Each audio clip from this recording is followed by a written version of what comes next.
Shit just too real. Respect my mind on the real. I'm telling you what's real. Shit just too real. What's up, everybody? This is the one, aka jodecideion on YouTube, and I'm bringing you another episode out from the side of my neck. Episode 26, The Other Creators. Video games are not art. Art is created by an artist, a person who has an imagination, a need to be creative, a desire to design something from nothing. An artist is inspired by nothing and everything. There is no limit to what can be done, only self-imposed boundaries the artist gives themselves. Whatever they decide to do is open for all to see, admire, or even judge. They welcome this and are willing to accept all criticism, but never at the price of their own ideas or beliefs. Their creations are based on a take-as-is basis. Expression is the only deciding factor. Not in the world of video games, where games are created for the sole purpose of making money. Games first are created by an artist who wants to express their ideas and concepts, only later to be altered by company heads and the roar of fanboys. Company heads who just happen not to believe in the financial returns that the artist's idea will achieve. And the fanboys who feel that what they want should be the main focus of the artist's inspirations. Since money is involved, how much of the so-called artist's aka developer thoughts when it comes to design or creating his art/products should be towards creating and expressing their ideas through their products?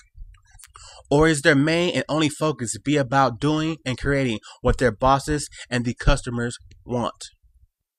Here lies the problem we have with Metroid Other M from Nintendo and Team Ninja.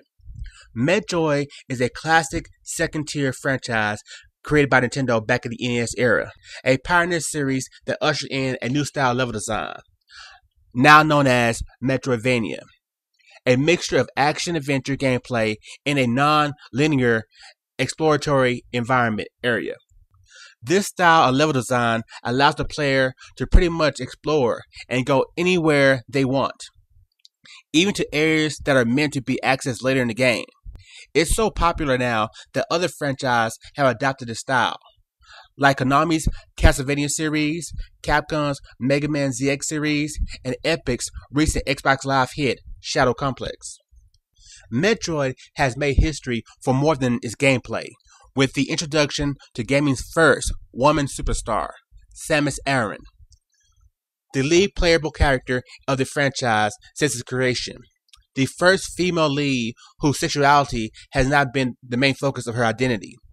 Since her female appearance was always hidden underneath the power suit armor, in the world of gaming, Samus is seen as a symbol for female gamers. This brings us to Metroid Other M, a new Metroid game for the Nintendo Wii, which has been getting butchered by video game sites and blogs in their reviews of the new game in the series.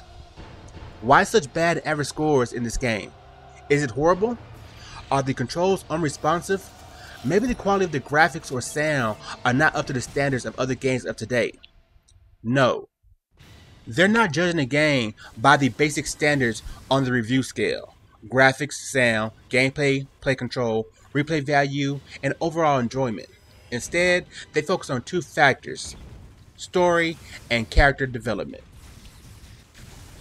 The introduction of a story to a franchise that has really never had one, and the newfound personality to the game's main star, Samus Aran. The Metroid series has always had some story elements, but they rarely affected how you play the game. With Other M's newfound plot, the game is now more linear than it's ever been in the past, with some fans and reviewers feeling it takes away from the overall Metroidvania experience. That style of gameplay and level design is what makes Metroid the game it is. Well, at least that's how they feel. Other M still gives you the opportunity to wander at your own discretion. Even after you complete the first part of the quest, you return to the battleship where your entire purpose of being there is to search for lost items. Overall, this is really just water under the bridge for most, who find the new action elements added are more than a fair trade-off. Still, there are those who can't stand the force upon you story. that uses things like unskippable cutscenes, as their fuel to lash out against the game. Cutscenes have become a major element for storytelling in video games since the N64 PS1 generation. Developers use this sometimes graphically enhanced in-game movie to explain current situations and advance the plot further. This has become sort of a standard for games that are plot-driven, something Metroid really wasn't until now. More than anything else is the newfound personality given to the game's lead, Samus Aran. Samus, who has been silent for all 10 plus games until Other M, without a voice or even a real, respectable piece of dialogue. Samus' personality is what the user decides to imagine for her, with only small bits of information taken from interviews given by the development team to fill in the gaps about her origin and how she would react in certain conditions. The Samus character was inspired by Ridley Scott's Alien movie, which had a lead female character named Ripley, played by Sigourney Weaver. This is after late in the development of the first game to make the main character a woman. Samus' look was based off of Kim Basinger, a popular female lead actress at the time. With all these influences, Samus was still a soulless character, until the slowly but surely move into a direction to give Samus a soul. First, she was given an origin by remaking the original Metroid in a new game called Metroid Zero Mission, by explaining bits and pieces of her past and life before she became a bounty hunter. Later, a Japanese-only manga that is considered canon information was written. That went even earlier, illustrating her past with the murder of her parents by her soon-to-be arch-nemesis, Ridley. Later, in games like Super Metroid, we saw a glimpse of her compassion for life, even though until now she was a silent killer, by saving and sparing a newborn baby Metroid. The game Metroid Fusion showed us other connections he had with characters in the Metroid universe, with her constant recollections about a former acquaintance named Adam. The issue that has caused this massive eruption of nerd rage really has nothing to do with that. It's not that Samus is not the strong, emotionless, take no orders, don't need help from anyone, especially a man, one warrior, army, super bitch she was before.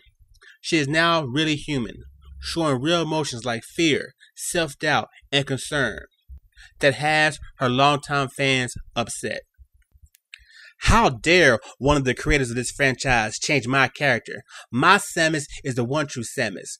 Samus doesn't need help from a man. Why is she afraid all of a sudden? She wasn't before. Those are just some of the comments her fanboys have been making recently. This brings me to this question.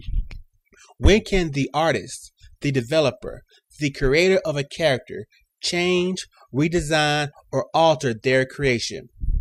How much say do the consumer or fan of that character have when it comes to the development of that character?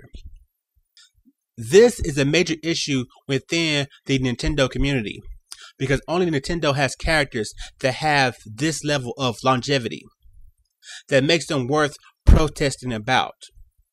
Nintendo characters are as popular as the other great icons in pop culture media. From movie characters like James Bond, Captain Kirk, and Indiana Jones, to cartoon characters like Mickey Mouse, Bugs Bunny, and the Pink Panther. Super Mario, Link, and Samus are the video game industry equivalent of those characters. Reaching a legendary status like this makes these characters untouchable, well, at least to fans. Canon is everything, and anything that goes against that is an attack on that character's identity. But who knows the character better than its creator? The person who decides who or what the character is. When it comes down to it, the only say a consumer really should have is whether we believe it or not. As in, am I willing to accept what is presented to me and willing to buy it? That's it. Allowing the creator of that property full control of that property opens up endless possibilities for further development, keeping that character or franchise fresh with each new interpretation. Even though there has been times when the creator caused harm to his art, more often only relying on the tried and true that fans are accustomed to, forms a level of complacency that destroys products due to lack of effort put into them. Each following new entry becomes less and less exciting since the effort behind them are poor. This begins to show in the quality of the creation as it drops from game to game, to a point where even those same fans who couldn't stand the first attempt of change now all but left due to disinterest with it, which leads to the creation's only chance to continue come in the form of a total rework, re-envision, reboot, or just to its end. I call this the Star Trek effect. The only thing in the Metroid universe that was really altered with Other M was the vision of Samus as a character. The silent but deadly female soldier is now a full-fledged character with a wide range of emotions. Even with just saying that, fans are just out of control when it comes to their nerd rage. My Samus doesn't cry. She fears nothing. She doesn't need a man to order her around. The word sexist has been thrown around at Other M. Only because now there's a man bossing her around, a man saving her in a pinch, when in the past she didn't need any of that. You know what really is sexist? The hypocrisy those same people show when it comes to Samus' other features. Ever since Samus has donned the Zero suit, her popularity has skyrocketed to all-time highs. Male and female fans are in awe of this beautiful female warrior. What if Nintendo would have altered or did things different in the beginning to that appearance? Imagine if Samus wasn't attractive. What if she wasn't blonde with fair skin? What if she looked like a woman who has been fighting aliens her entire life? What if she was ugly? Will these same people calling Other M sexist still care about the game or even the character as much as they do now?